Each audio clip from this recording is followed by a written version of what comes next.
नमस्कार दोस्तों, राधे राधे। मैं अरुण सेमवाल और स्वागत करता हूं आपको अपने YouTube चैनल अरुण शिक्षा अकादमी में।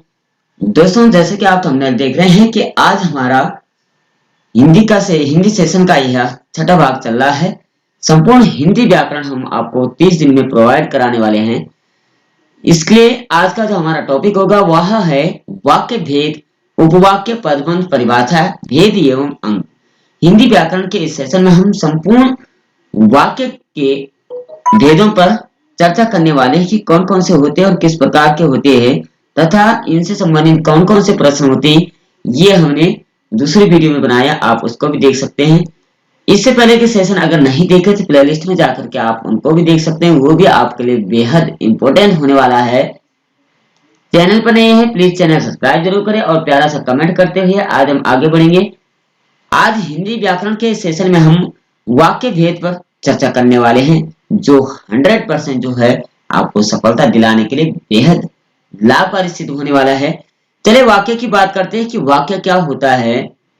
शब्दों का ऐसा व्यवस्थित रूप जिसे मनुष्य अपने विचारों का आदान प्रदान करता है उसे वाक्य कहते हैं। एक सामान्य वाक्य में क्रमशः कर्ता, कर्म और क्रिया होती है। यानी सामान्य वाक्य में क्या क्या होता है? कर्ता, कर्म और क्रिया।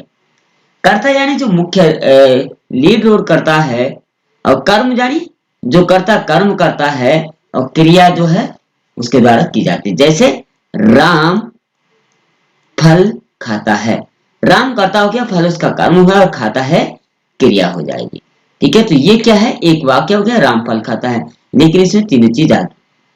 अगर वाक्य की प्रकार की बात करते हैं तो वाक्य के कितने प्रकार होते हैं? वाक्य के दो प्रकार होते हैं, एक है रचना के आधार पर और दूसरा है अर्थ के आधार पर। रचना के आधार पर अगर बात करें तो सरल वाक्य, संयुक्त वाक्य और मिश्र वाक्य। सरल वाक्य जो सामान्यतः वाक्य, संयुक्त वाक्य दो वाक्यों का जोड़ा उदय होता है, इन दो पद जिसमें जुड़े होते हैं। मिश्र वाक्य का मतलब जिसमें दो या दो से अधिक पद जो है वो जुड़े हुए होते हैं। ठीक है, इसको विस्तृत रूप में आगे जानेंगे। उससे पहले जो है अर्थ के बारे में बात करते हैं। अर्थ के आधार पर जो है कितने प्रकार के होते हैं? 8 प्रकार के माने जाते हैं। ठीक है, 8 प्रकार के कौन से हो गए?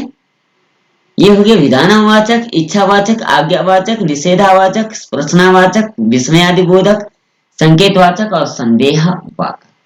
इन सभी के बारे में विस्तृत से जाने वाले हैं। इससे पहले चैनल पर नए हैं प्लीज चैनल सब्सक्राइब जरूर करें। हिंदी का सेशन चल रहा है, संपूर्ण हिंदी हम आपको प्रोवाइड कराने वाले फ्री में। पीडीएफ भी अगर आपको चाहिए तो हम आपको पीडीएफ भी देने वाले हैं। चलिए बात करते हैं सबसे पहले वाक्य की परिभाषा की। अभी हमने ऊपर भी पढ़ी थी, यहाँ भी देख लेते हैं। सार्थक शब्दों के व्यवस्थित समूह जिससे अपेक्षित अर्थ प्रकट होता है वह वाक्य कहलाता है। वाक्य के 6 अंग माने जाते हैं। ठीक है, ये जो थे ये किसके? वाक्य के जो प्रकार थे, लेकिन हम वाक्य की बात कर रहे हैं, विस्तृत से हम जानने वाले हैं। वाक्य के जो है 6 तत्व जो होते हैं वह है सार्थकता, योग्यता, आकांक्षा, निकटता, पदक्रम, अन्वय। ये 6 तत्व जो है वाक्य के विशेष माने जाते हैं। सबसे पहले विस्तृत रूप से बात करते हैं सार्थकता पर। वाक्य का कुछ ना कुछ अर्थ अवश्य होता है, यानी जो भी वाक्य बना हुआ है, जो भी पद बना हुआ है उसका निश्चित अर्थ जरूर होता है, भले ही वो सार्थक हो निरर्थक हो। ठीक है, लेकिन अर्थ जरूर होता है। अतः इसमें सार्थक शब्दों का ही प्रयोग होता है, यानी सार्थकता का जो होता है वो सार्थक शब्द ही प्रयोग होगा। सार्थक शब्द कैसे होता है? राम पढ़ाई कर रहा है, ये राम सो रहा है। सोना क्या हो गया? वो सार्थक नहीं है। ठीक है, ये राम रो रहा है, रोना क्या हो गया? निरर्थक हो गया, बेकार की क्रिया होगी। तो सार्थक शब्दों का ही प्रयोग होता है किसमें? सार्थकता में। दूसरे नंबर पर आता है योग्यता।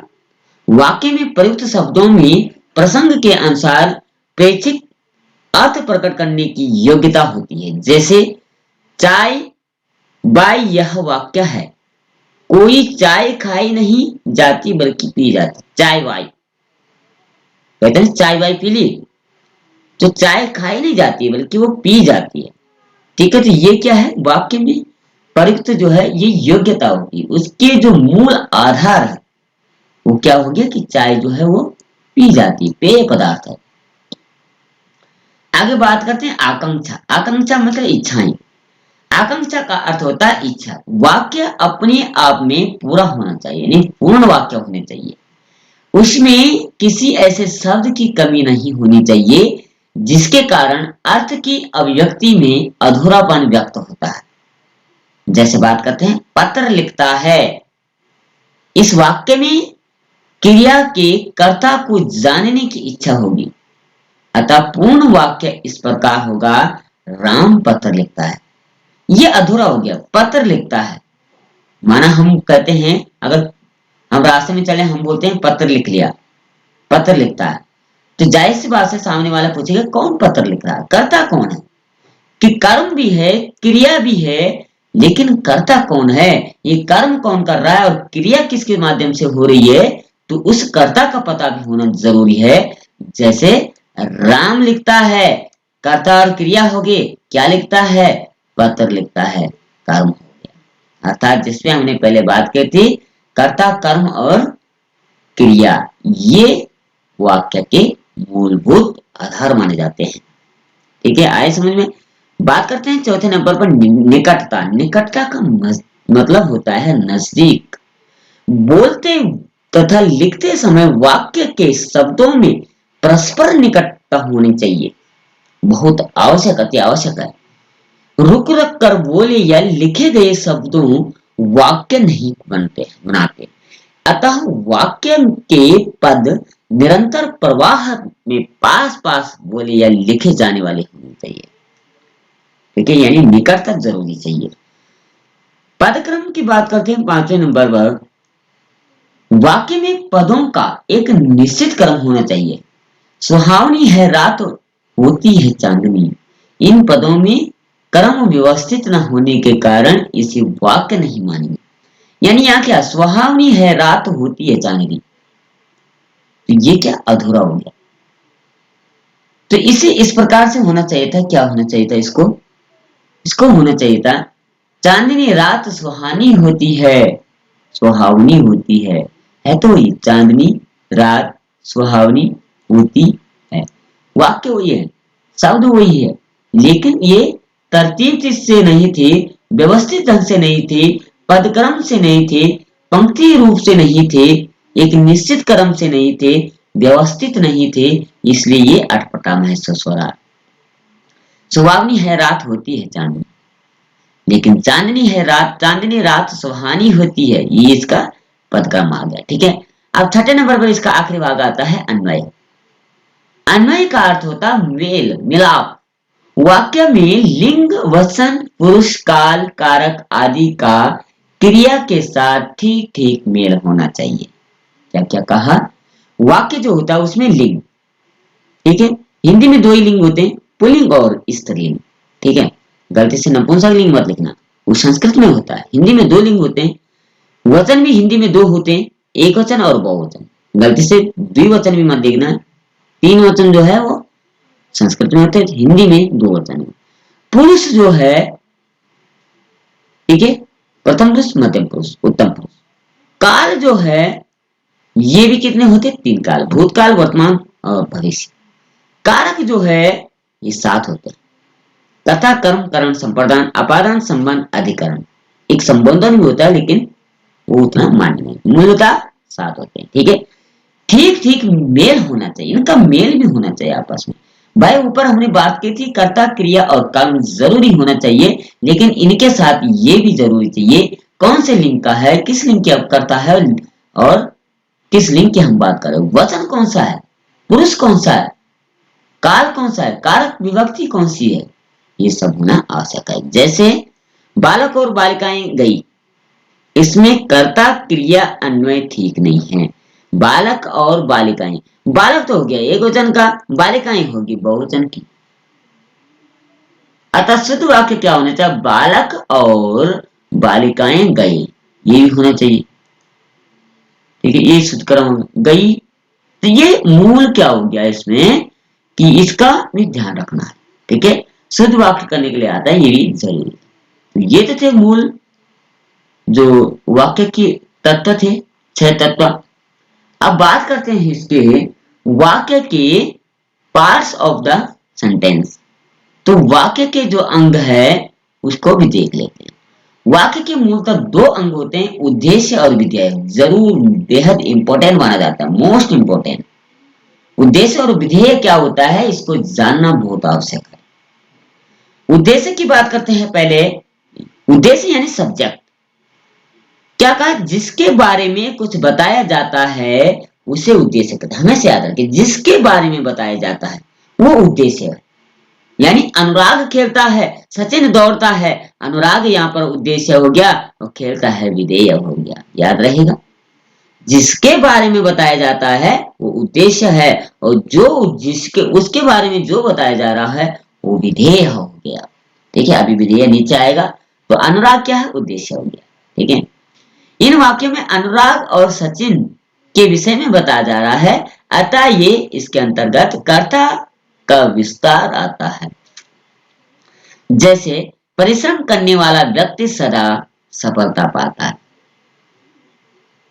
ठीक है, तो इसमें क्या गया, व्यक्ति। ठीक है, अब इसका दूसरा पार्ट है विधेय। अभी हमने ऊपर बात की थी, वाक्य में उद्देश्य के बारे में जो कुछ बताया जा रहा है वो विधेय होगा। उद्देश्य क्या था, उद्देश्य था वाक्य के बारे में जो बताया जा रहा है, यानी जिसके बारे में बताया जा रहा है वो उद्देश्य हो गया। और वाक्य के उद्देश्य के बारे में, यानी उस उद्देश्य के बारे में जो बताया जा रहा है वो विधेय हो गया। जैसे अनुराग खेलता है, तो अनुराग इसमें उद्देश्य हो गया और खेलता है विधेय हो गया। इस वाक्य में खेलता है विधेय है। दूसरे शब्दों में वाक्य में कर्ता उद्देश्य है, अलग अलग के बाद वाक्य में कुछ भी हो जाता है वह विधेय कहलाता है, शेष रह जाता है वो विधेय कहलाता है। ठीक है, यानी उद्देश्य छांटा जाता है और जो शेष रहा वो विधेय कहलाता है। इसके अंतर्गत विधेय और विधेय का विस्तार आता है। जैसे लंबे लंबे बालों वाली लड़की अभी अभी एक बच्चे के साथ दौड़ते हुए गई। तो इस वाक्य में विधेय जो है गई और विस्तार जो है अभी अभी। ठीक है, अब बात करते हैं वाक्य के अंग कौन से हैं। वाक्य के जो अंग होते हैं, वाक्य के अनेक अंग हो सकते हैं। उनका विभाजन हम दो आधारों पर कर सकते हैं। सबसे पहला आ गया अर्थ के आधार पर वाक्य भेद। ठीक है, क्या कहा, अर्थ के आधार पर वाक्य के भेद। इसमें कहा है अर्थ के आधार पर वाक्य में निम्नलिखित प्रकार से 8 प्रकार के होते हैं, जो हमने अभी ऊपर भी पढ़े थे। पहला है विधान, दूसरा है निषेधात्मक, तीसरा है आज्ञावाचक, चौथा है प्रश्नवाचक, पांचवा है इच्छावाचक, छठा है संदेहवाचक, सातवां है विस्मयवाचक और संकेतवाचक। इसको भी विस्तृत रूप से जान लेते हैं। अभी भी चैनल पर नए हैं प्लीज चैनल सब्सक्राइब जरूर करें, प्यार से कमेंट करते हुए आगे बढ़ते हैं। इस सेशन में आगे लिखा हुआ है विधानवाचक। सबसे पहले विधानवाचक है, जिन वाक्यों में क्रिया के करने या होने की सूचना मिलती है। यानी विधान है, विधि का विधान नहीं टाला जा सकता, उसी प्रकार से हमने इसको करना है कि जिन वाक्यों में क्रिया के करने या होने की सूचना मिलती है विधानवाचक कहलाता है। मैंने दूध पिया, यानी खुद ने पिया। वर्षा हो रही है, काम पड़ रहा है, वर्तमान क्रिया हो रही है, विधान है। दूध पीना भी एक विधान हो गया, वर्षा होनी भी एक विधान हो गया, राम पढ़ना यानी पढ़ना भी एक विधान हो गया। ठीक है, जिसमें क्रिया के कारण, क्रिया क्या है, रहा है, पढ़ रहा है। दूसरे नंबर पर आता है निषेधवाचक।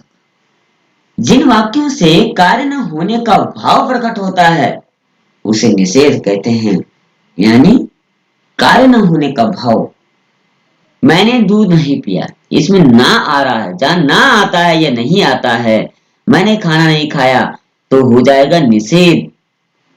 तुम मत लिखो तो निषेध हो रहा। वर्जित जिसे कहते हैं कि धूम्रपान वर्जित है, वही निषेध हो गया है।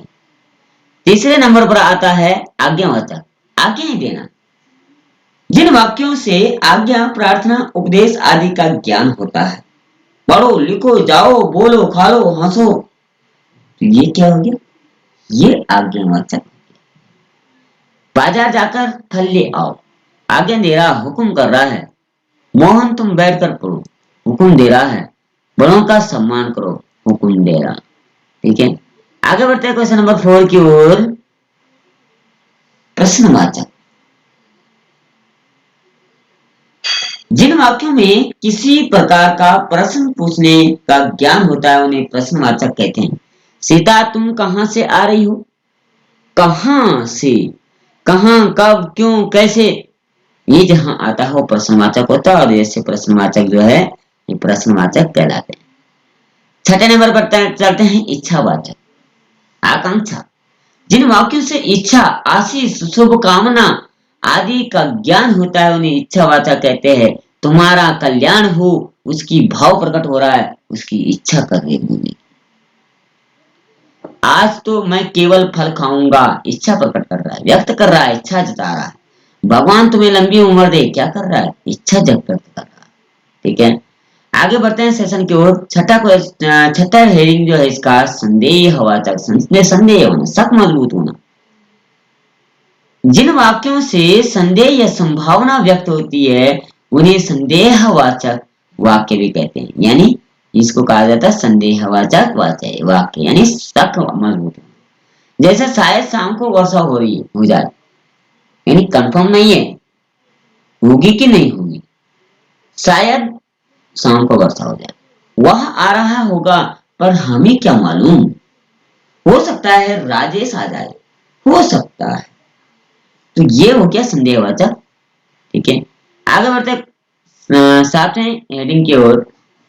विस्मयादिबोधक, जिन वाक्यों में आश्चर्य, घृणा, शोक, क्रोध, क्रोध आदि भाव अभिव्यक्त होते हैं उन्हें विस्मयादिबोधक अध्याय कहलाते हैं, पद कहलाते हैं। वाह, वाह कितना सुंदर दृश्य है, हाय उसके माता पिता दोनों ही बस चल बसे, शाबाश तुमने बहुत अच्छा काम किया। तो ये क्या हो रहा, कहीं आश्चर्य आ रहा, कहीं घृणा आ रही, कहीं क्रोध हो रहा। ये जो है इसमें, ये दूसरे वाले में जो है हाय उसके माता पिता दोनों चल बसे, यानी शोक व्यक्त हो रहा है। ठीक है ना, आगे बढ़ते हैं सेशन की ओर। आठवें नंबर पर आता है संकेतवाचक, यानी संकेत करना, इशारे करना। जिन वाक्यों में शर्त, संकेत का बोध होता है, क्रिया का होना दूसरी क्रिया पर निर्भर होता है, उन्हें संकेतवाचक वाक्य कहते हैं। जैसे यदि परिश्रम करोगे तो फल सफलता होगी। संकेत कर रहा हो, चुनौती दे रहा है उसको, उसके अंदर के ज्ञान को बाहर निकालने की कोशिश कर रहा है। पिताजी अभी आते होंगे, अच्छा होता, अगर वर्षा होगी तो फसल भी होगी, वर्षा नहीं होगी तो फसल भी नहीं होगी। आगे बढ़ते हैं, इसका जो दूसरा पार्ट था, एक पार्ट था अर्थ के आधार पर, दूसरा पार्ट है रचना के आधार पर। वाक्य भी रचना के आधार पर जो है, वाक्य के निम्नलिखित में से तीन प्रकार के भेद होते हैं।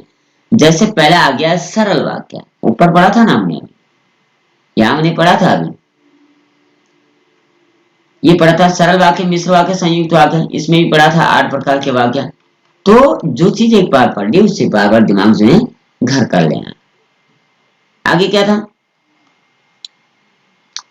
पहला आता है सरल वाक्य, यानी साधारण वाक्य विषय कहते हैं। वाक्यों में केवल एक ही उद्देश्य है और एक ही विधेय का होना, उन्हें सरल वाक्य कहते हैं या साधारण वाक्य कहते हैं। सरल वाक्य ही एक सामाजिक क्रिया कहलाती है।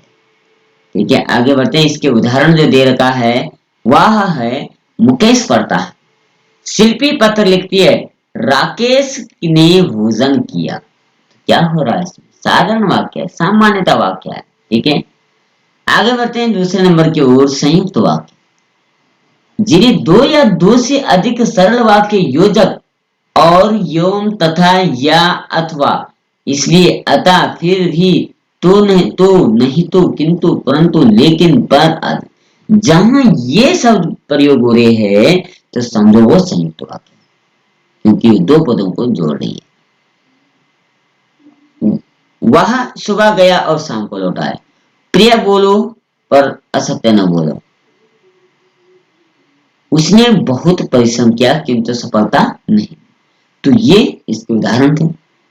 जो तीसरे नंबर पर आता है मिश्रित वाक्य, मिश्र वाक्य भी इसे कहते हैं जिन वाक्यों में प्रधान यानी जो मुखिया होता है उपवाक्य हो और अन्य मिश्रित वाक्य गौण हो।